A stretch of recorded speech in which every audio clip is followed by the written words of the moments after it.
He was hitting his three, and did you not think of doubling him, or what happened on that last play when Harden hit the three? I mean, Al's one of our best defenders, has been all year. He made a big shot. And what was the final play supposed to be on offense for Jason? It was just a read. It was dependent upon the matchup. They switched their matchup, and so it was just a read, and Smart tried to make a play at the end. And just it seemed like the offense was disjointed in the last few minutes. The execution wasn't there. Turnovers. Brogdon throws the ball to Maxey. What happened in the last 5 minutes? I think their zone gave us some stagnant, just figuring out where they were man, where they were zone. And then our spacing was off kilter a little bit, and I thought we passed up some open shots. And how disappointing is it to lose without the potential MVP, and now they strike first in the series and win on the road? It's disappointing to lose in general, but, you know, we have opportunities to bounce back.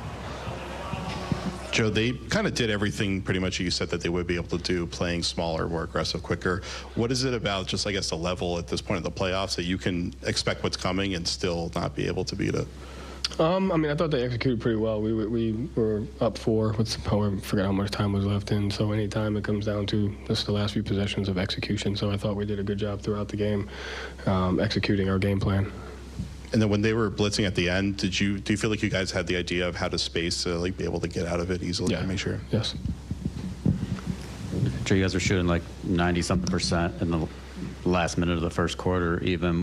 What did you feel like? Obviously that's not sustainable, but what did you feel like you were seeing then that maybe, you know, got away in terms of getting layups and that attacking mentality? Just our pace, and then we were getting spaced really quickly and kind of just reading the cross matches and driving the ball and just making the right play.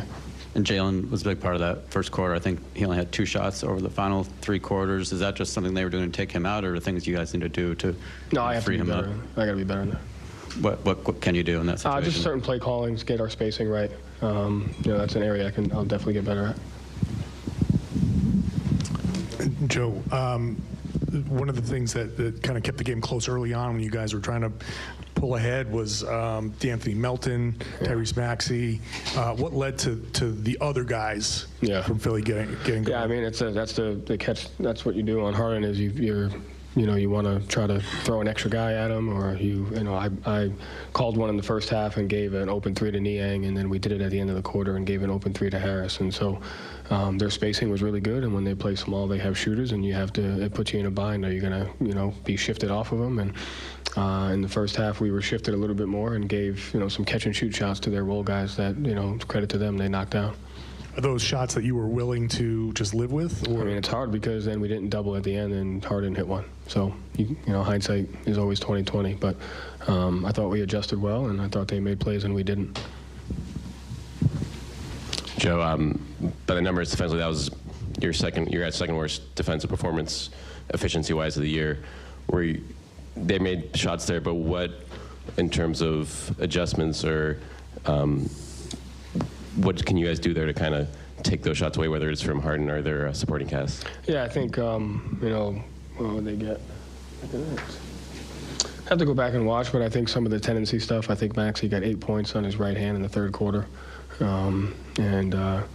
We just have to do a good job of showing help, being shifted, and getting back, guarding their role guys better, especially in the second unit, whether it's, Melton or Niang not giving them open looks.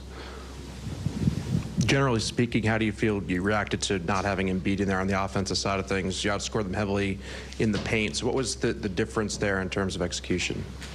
Their zone a little bit, and then just our spacing at times.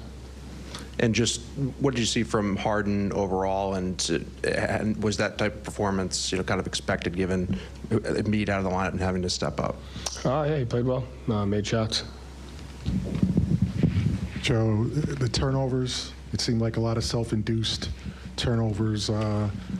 Why and what happened, and how can you clean those up? They come from, I got to be better at play calling and getting us into our spacing quicker, so it's from that. And then just, I think at times we were caught in between a 2-on-1 where we could have shot it and got a good look, but tried to get a great look. And sometimes you just, in situations like that where they're scrambling, you just can't pass up good looks. So it's a little bit on me, and it's a little bit of just, we got to have the freedom to just shoot the ball, knock down open shots.